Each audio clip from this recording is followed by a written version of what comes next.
Echilibru, sunt gazda dumneavoastră, psiholog Elena Harbour, iar astăzi vă răspunde la întrebarea: narcisicul uită sau se preface?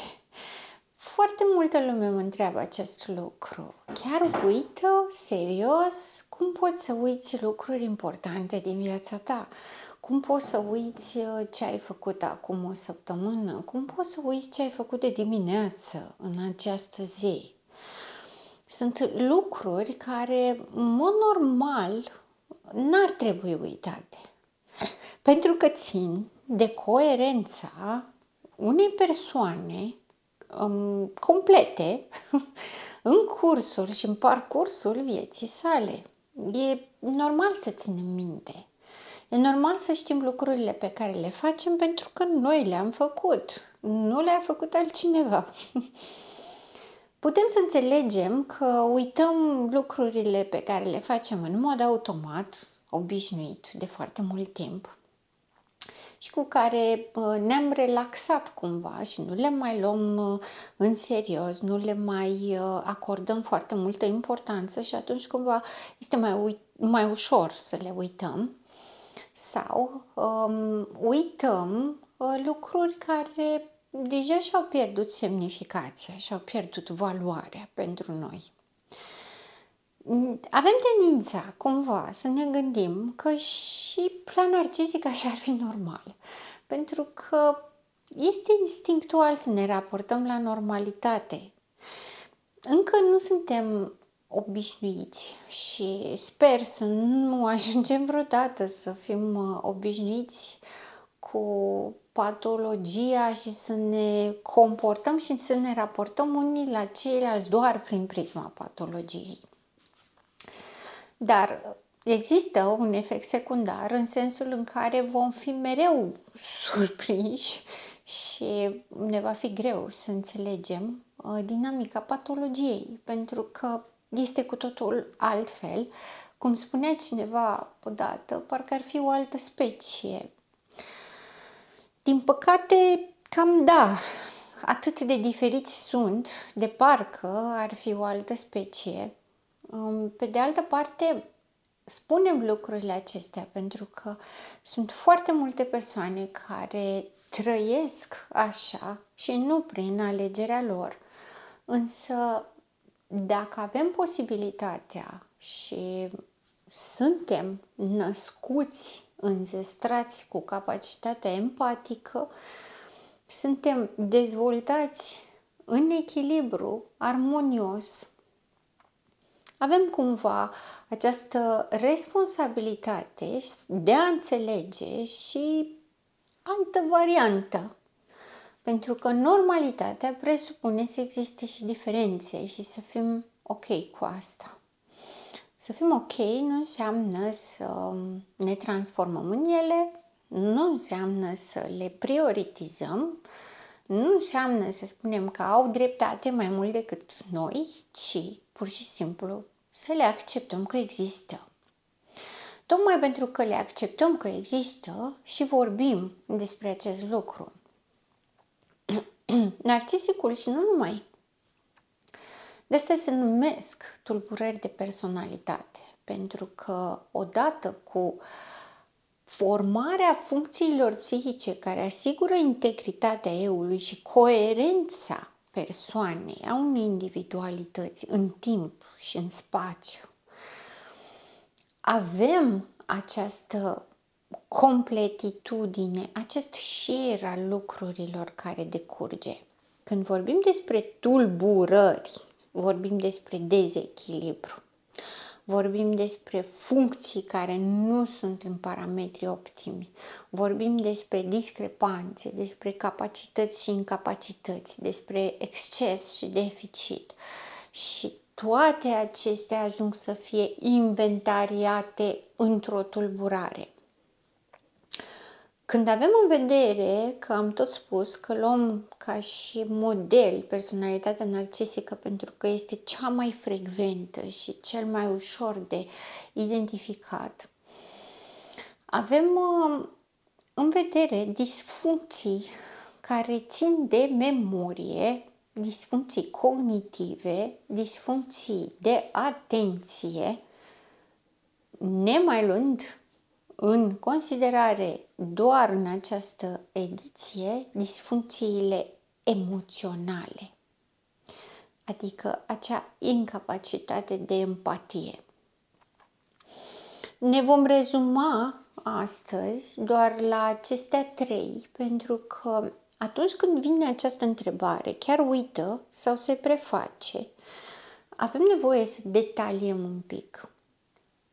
Uită, da, bucăți din viața lui, zile în șir din viața lui. Depinde cât de amplă este tulburarea. Poate să uite minute, ore, zile, săptămâni, luni, ani din viața sa. Nu pentru că n-a fost acolo și nu le-a trăit, ci pentru că de obicei se disociază. Am tot spus despre fantezia narcisică. Am tot spus că fantezia narcisică ia locul identității reale. Ca să poată această fantezie să preia locul unei identități, este necesar ca această persoană să se decupleze, să se disocieze complet de la cine este. Ca atare, întreaga sa existență este doar ca un film, ca un scenariu imaginativ care se construiește în fiecare zi. Vorbeam și în edițiile anterioare de acest prezent perpetu. Nu ține minte ziua de ieri. Nu-l interesează ziua de mâine. Trăiește în prezent. Deși mare parte din vindecare, din echilibrare, din armonizare și dezvoltarea capacității adaptative și flexibilitate presupun să fii în prezent, vorbim despre un prezent total diferit. Când vorbim în vindecare, de a fi în prezent, de a fi în tine, de a te simți, ești în prezent, deschis la toți stimulii, perfect conștient de tine, de trăirile tale, de gândurile și emoțiile tale. Este un fel de mindfulness, dar este în prezent, perfect conștient. Când vorbim de prezentul continuu și perpetu al narcisicului, el nu este conștient de sine. Pentru el lucrurile se întâmplă acum și atât.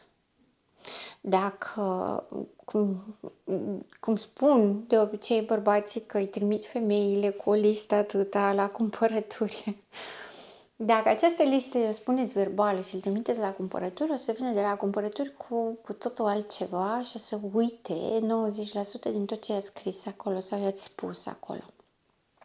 Dacă îi scrieți pe listă, atunci le va urmări de pe listă în cel mai fericit caz. Dacă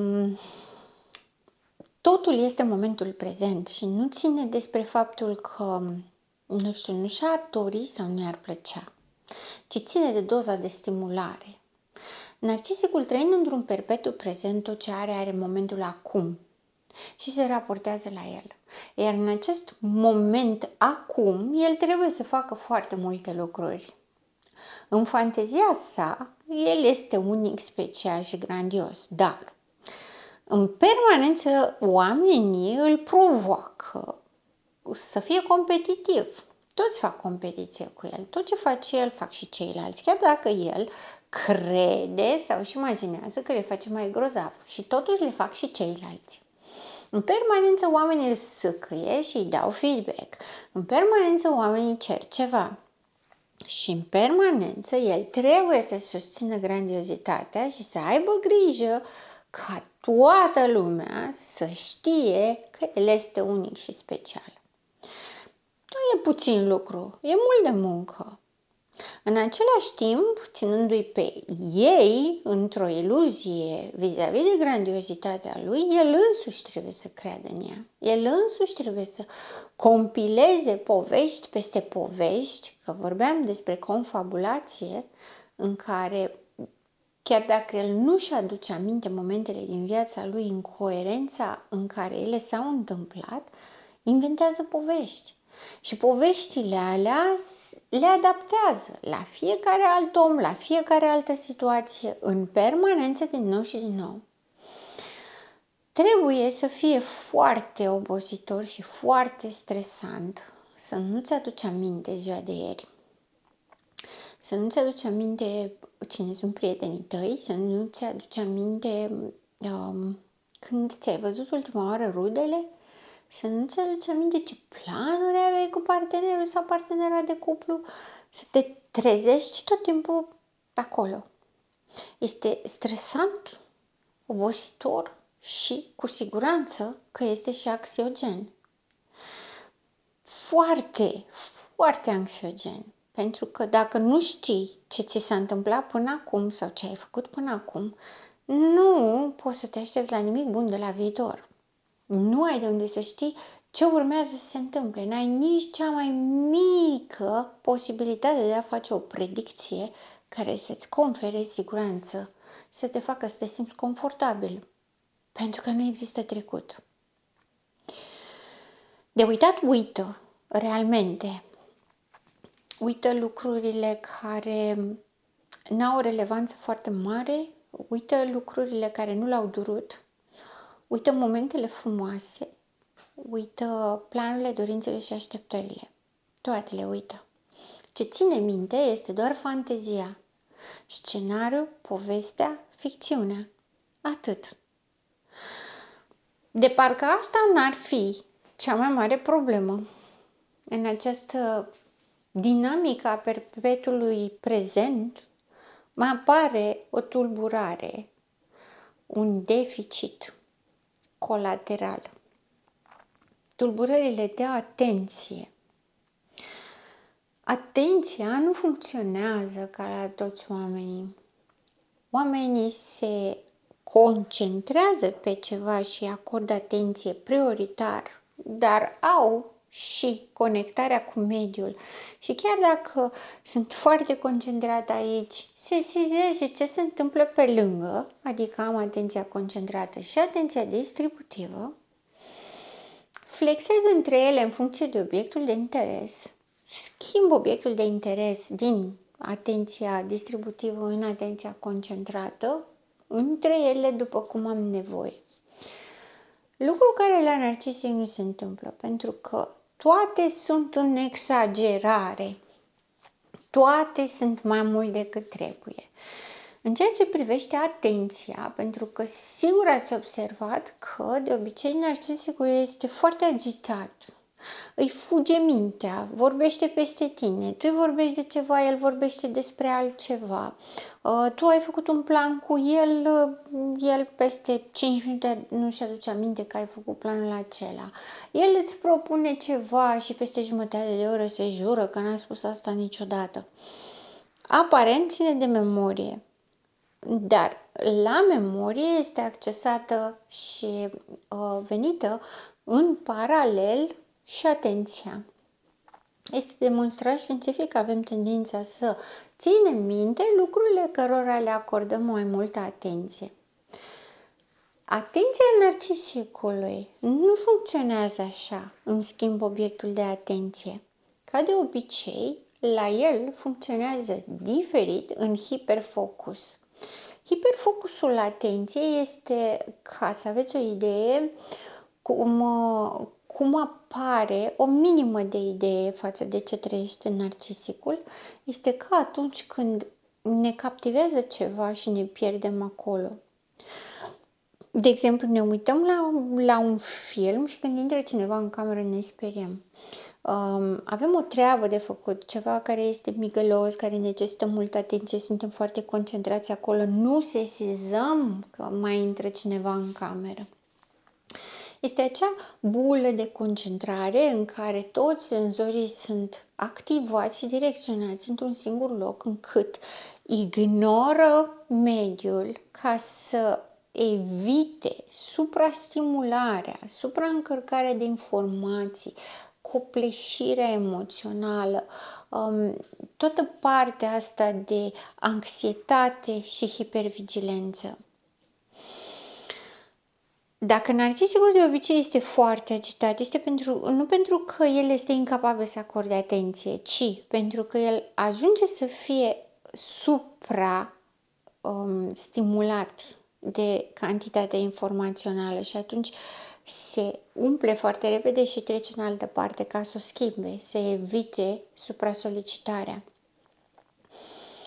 Când este vorba despre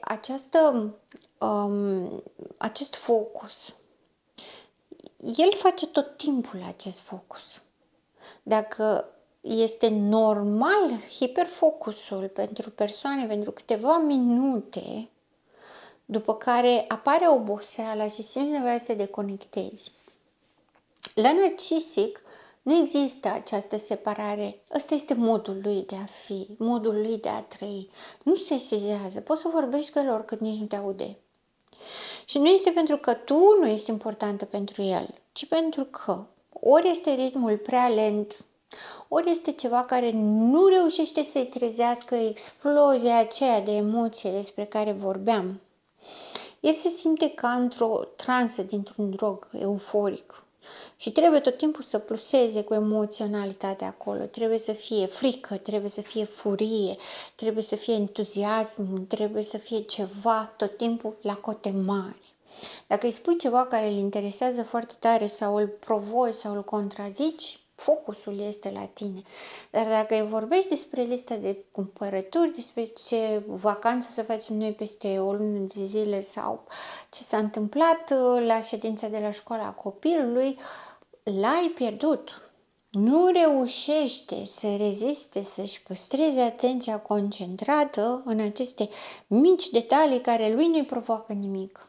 Nu este interesant. Dacă îi spui că a mâncat bătaie copilul la școală, atunci da, o să fii atent. Dar dacă îi povestești ce ședință drăguță a fost, niciun caz.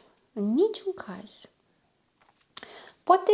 Poate să-și mai păstreze concentrația, atenția concentrată mai mult timp, concentrarea pe un subiect, în condițiile în care are o emoționalitate foarte puternică, ori de entuziasm, ori de frică, ori de furie. Pentru că vorbeam în edițiile trecute despre răzbunare, despre ură, pe care și-o realimentează, pentru că îi place, îl face să se simtă viu, îl face să se simtă dinamic, activ, important. La fel este și cu concentrarea atenției. Pur și simplu nu poate să o păstreze. Trebuie să-l șochezi tot timpul ca să poți să-i păstrezi atenția. Tot timpul, ceea ce este foarte obositor. Pentru că un om normal nu reușește niciodată să facă ce face narcisicul. Să rămână în acea bulă, să fie tot timpul în priză, să fie tot timpul în vigilență, să fie tot timpul în competiție. El caută tot timpul hrană. Pentru că este supraviețuirea lui în joc. Pentru că trebuie să-și susțină grandiozitatea și asta nu este lucru puțin. Trebuie să facă față acestui prezent perpetu, idilic, care nu se mai termină niciodată. Problema este că acest hiperfocus îl face să se disocieze de la realitate, să evite pentru că nu are toleranță, nu are frustrare. De aceea, în indicatorii de diagnostic, noi spunem că nu are toleranță și nu are frustrare. Nu are capacitate de rezistență la frustrare. Pentru că reacționează imediat, cu toate pe afară, toată emoționalitatea e acolo. Lui dacă e frică, el dă în cap, devine agresiv. El dacă este interesat, face cucerire și seducție și în grandiozitate. El dacă este plictisit, deja uita că existi. Totul este în exces, totul este pe repede înainte și este focusat acolo. Ca atare îi dispare capacitatea de adaptare și de flexibilitate, că nu are cum. Cum să se adapteze și să fie flexibil dacă nu are toleranță și nu are răbdare, dacă nu poate tolera frustrarea. Adică să nu primească gratificarea imediat, să nu se întâmple toate deja ieri. Nu se poate. Pentru că adaptarea necesită timp, necesită toleranță, răbdare, flexibilitate, strategii, încercare, eșec, câștig. Ori la el toate trebuie să fie pe repede înainte. Cum spuneam, copilul de 3-5 ani, el trebuie să aibă acum cădeaua. Nu contează că peste 2 ore se deschide magazinul, trebuie să o aibă acum. Altfel suferă. La fel și narcisicul. Suferă, dar nu suferă să-l doară. Este panicat, este agitat, este încrâncenat, este furios. Asta este suferința lui. Este singura suferință pe care o are, pentru că nu se întâmplă lucrurile ca el atunci. Nu este o durere. Este doar sunt sau nu sunt. Și n-are nimic de a face cu Hamlet. În ceea ce privește distorsiunile cognitive și deficitele cognitive, avem inclusiv percepția timpului, orientarea spațio-temporală. Nu că nu știe unde se află, uită că a fost acolo, confundă locurile unul cu celălalt. Deci, ele sunt funcții executive, atenția, memoria, sunt funcții executive care se influențează una pe cealaltă, pentru că nu funcționează separat.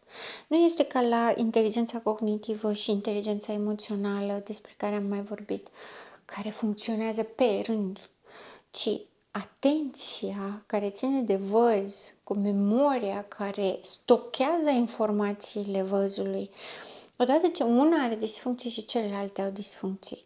Și când vorbim despre tulburarea de personalitate, vorbim despre disfuncții la mai multe niveluri.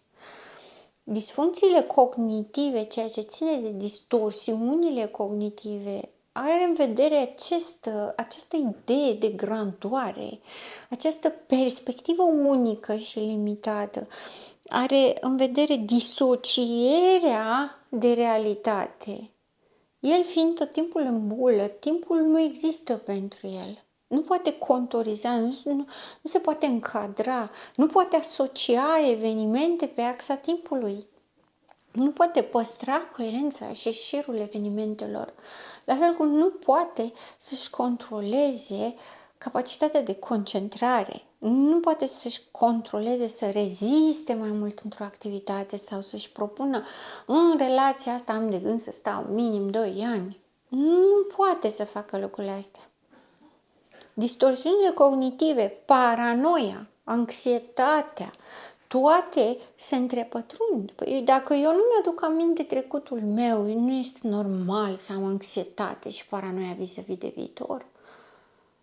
Dacă eu știu că eu am existat ieri, dar nu mi-aduc aminte, confabulez și inventez o poveste pe care după aia mă chinui să o țin minte, dar nu iese și nu se potrivește și mă gândesc că e ceva în neregulă și încerc să găsesc în fantezia grandorii ceva care să valideze asta, că eu să suport disonanța, tensiunea psihică și tensiunea emoțională vis-a-vis de propria mea identitate. Când nu o mai suport, mă decuplez și de la ea mă disociez.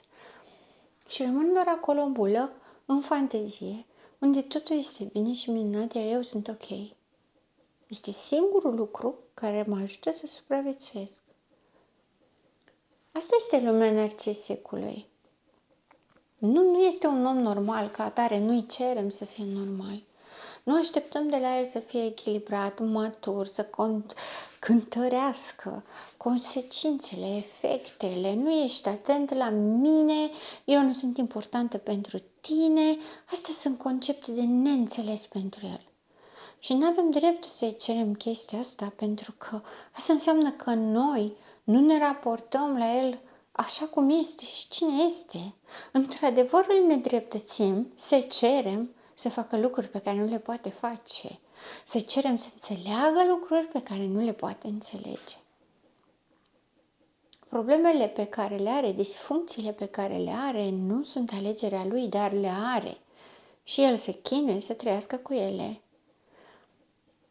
Dincolo de a încerca să creeze o imagine de compasiune și de milă, Lucrurile așa stau în realitate. Oamenii aceștia au tulburări, iar noi suntem obligați să ținem cont de asta. Pentru că altfel nici noi nu ne adaptăm. Și avem nevoie să ne adaptăm ca să trăim și să avem o calitate a vieții așa cum ne dorim. Sunt psiholog Elena Harbur, gazda dumneavoastră și până data viitoare rămâneți în echilibru.